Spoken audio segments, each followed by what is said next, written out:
Well, welcome back to 99.3 Nigeria Info, your number one talk news, sports and sports radio station. We apologize for the technical difficulties we've been having, but we're set to go now with Countdown 2019 NG, where we feature all the big and significant issues on the road to 2019 elections. Remember, you can follow the program on Twitter at Countdown 2019 NG and at Rotimi Sankore on Twitter. You can also tweet on us at on the station handle at Nigeria Info FM. I'm Aogo Obo. Also on Twitter, you can find me. Our big topic today, both the ideas segment with IOB and on the main program, the updated Electoral Act as amended. Firstly, on the ideas segment, what are the implications of the updated Electoral Act for integrity, democracy, ethics, and accountability? We'll be joined on the phone by Clement Nwankwo, who is Executive Director of Policy, Legal and Advocacy Center and Coordinator of the Civil Society Situation Room. But IOB, great to have you on the Ideas segment. Hello, Anton. Welcome to the Ideas section. You can follow us on Twitter too at Ideas Radio NG. And please also check out our website, which is ideasradio.ng, where we've got, we started uploading video recordings, podcasts and transcripts of our previous editions. So please check it out and let us know what you think. Today we are going to be discussing, as we said, the latest incarnation of the Electoral Act. And you know that this act has gone through many different incarnations and something new always seems to be coming out. But because the Policy Legislation Advocacy Center has done has looked at the act for us, or the proposed act, the bill for us, we have invited its executive director, Clement Nwankwo, who's also the convener of the Situation Room, to help us understand whether or not this legislation is going to enhance the integrity of the electoral process. There are so many different aspects to it. I'm not sure we can get through it all in the 15 minutes we have, but I would like to say, Clement, are you there? And not yet. Not yet. Yes. Okay. So the first things I think that I want to, perhaps I can turn to my co-presenter, Rotimi Sankore, to look at some of the issues, because the Act is quite a detailed piece of legislation, and not all of it is going to apply to our coming election that we have now. For example, some of the provisions which limit the amount that can be charged for nomination forms, those cannot have retroactive application, so they won't come into force for these elections, but for elections going forward.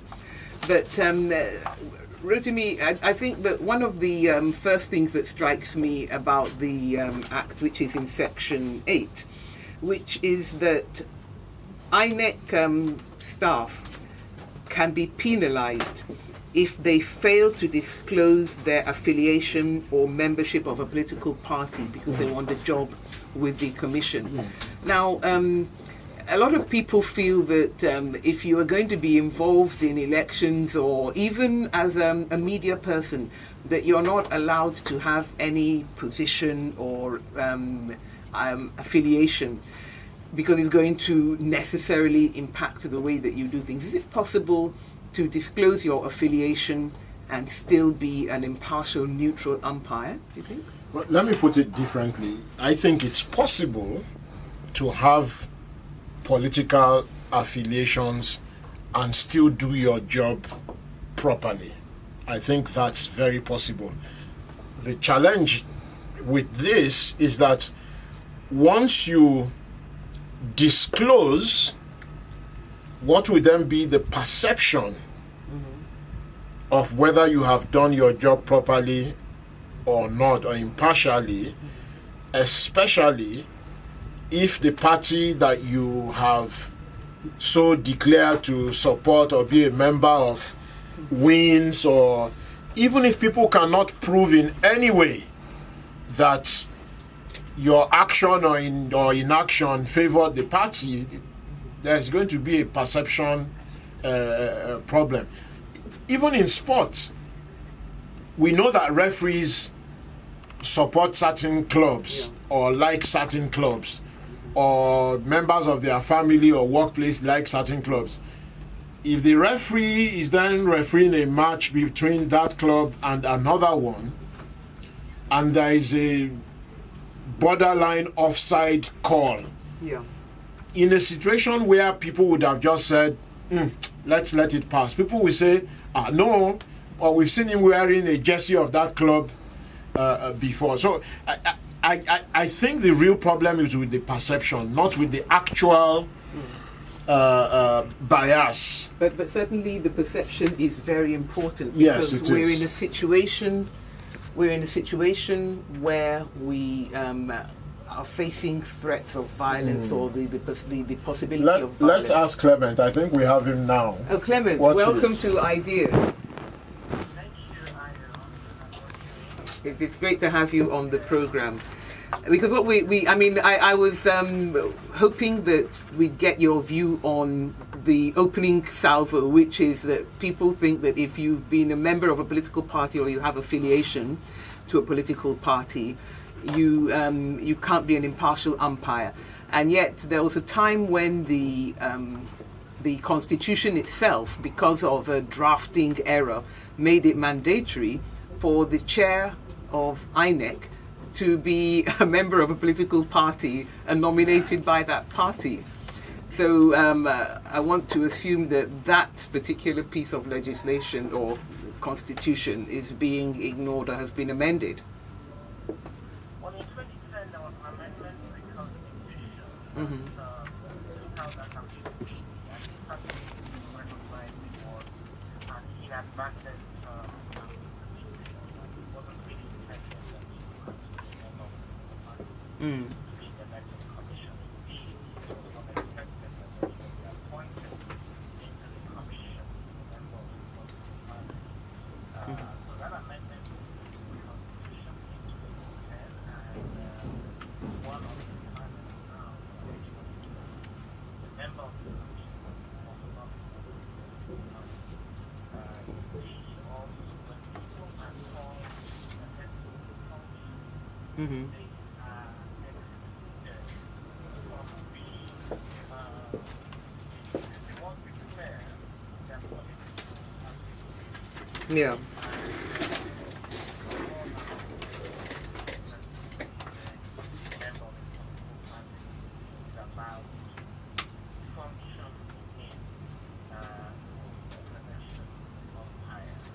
Okay, so they have to disclose their affiliation, and that automatically disqualifies them from being appointed.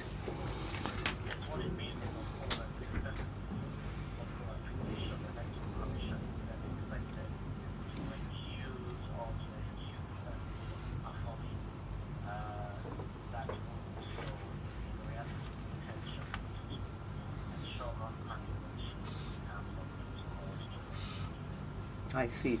Now, Clement, before you came on air, Rotimi and I were discussing some of the provisions of the bill that is going back to the president for, I can't remember what time this is. And we mentioned the issue of the limit on the amount that can be paid for nomination, which will not take effect for this electoral cycle. But I wonder if there are any other provisions of the bill that jump out at you as matters that will enhance the integrity of the electoral process.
that that this provision with respect to candidates are not accurate. Since this expenses are being paid by applicants, cannot be added that they are not necessarily in violation of the law and that means that of course going forward something that But Clement, well, I'm going to come back on the issue of the nomination forms, but with regards to what can be spent by candidates, we've seen the situation in other countries, particularly the United States with their super PACs, which is to say that a candidate may say, I'm only spending, within the limit. But then there will be others who say, well, we just like this candidate and we're going to take out advertisements, we're going to spend money on supporting this candidate. And the candidate will present themselves as having nothing to do with this support group. And then it ends up that the candidate who can attract the most money, just as long as it doesn't pass through the candidate's own bank accounts or their own party accounts, they can still get out of these provisions. Is there anything that stops that from taking place? Well, the Election Act and then the Commission and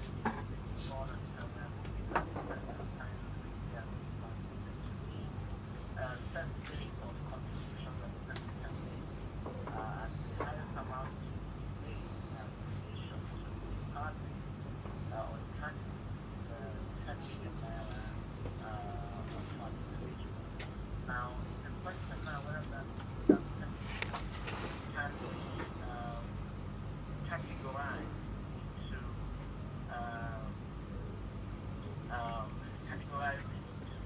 monetary, whether it's time, based on adverts. Well, but if somebody who is not part of the campaign decides to take out an advertisement, is it the fault of the candidate?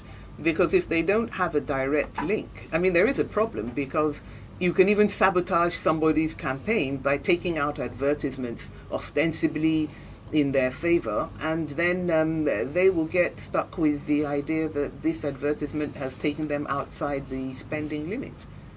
Well, again, that's where the gap lies.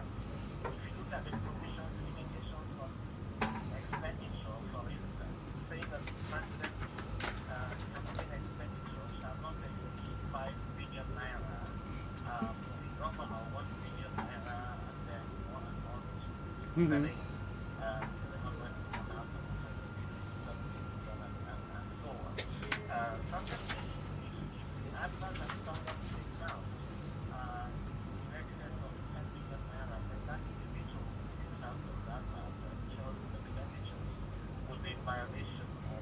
Well, they will say that they all came together to. Mhm. Yes, yes.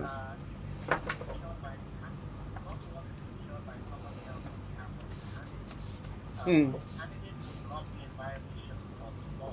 Yeah.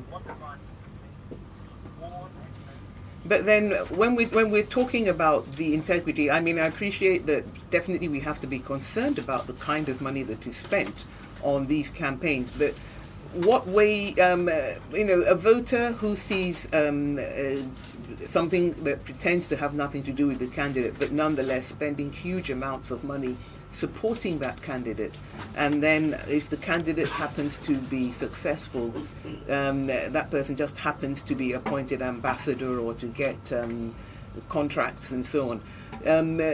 Isn't there a problem? Is there no way in which the election management body should be involved or concerned, or we, the voters, just need to shine our eyes?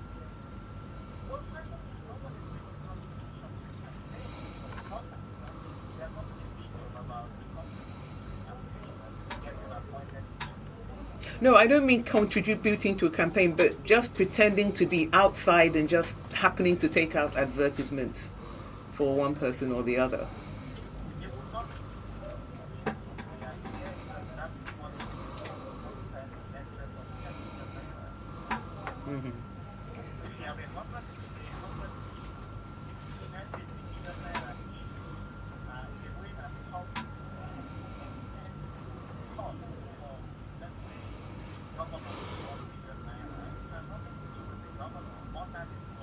Yes.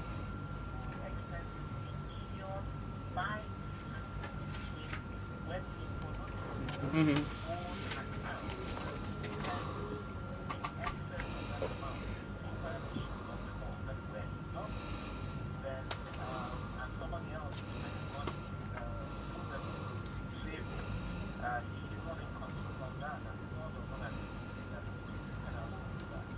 Okay, I think we've just scratched the surface of this legislation.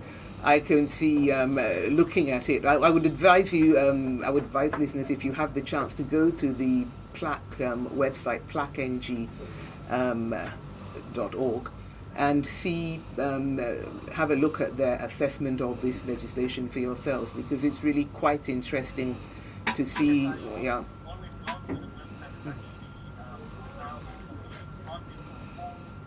Yeah. Yeah. Mm-hmm. Okay, so I want to thank you, Clement. Clement, can I say thank you? Can I say thank you and well done for the way you've laid out the document, which says what the current provisions are and what the provisions are as passed by the National Assembly. That's what we really should be pointing listeners towards. Thank you so much. Great job by both PLAC and the Situation Room, and yourself. Thank you.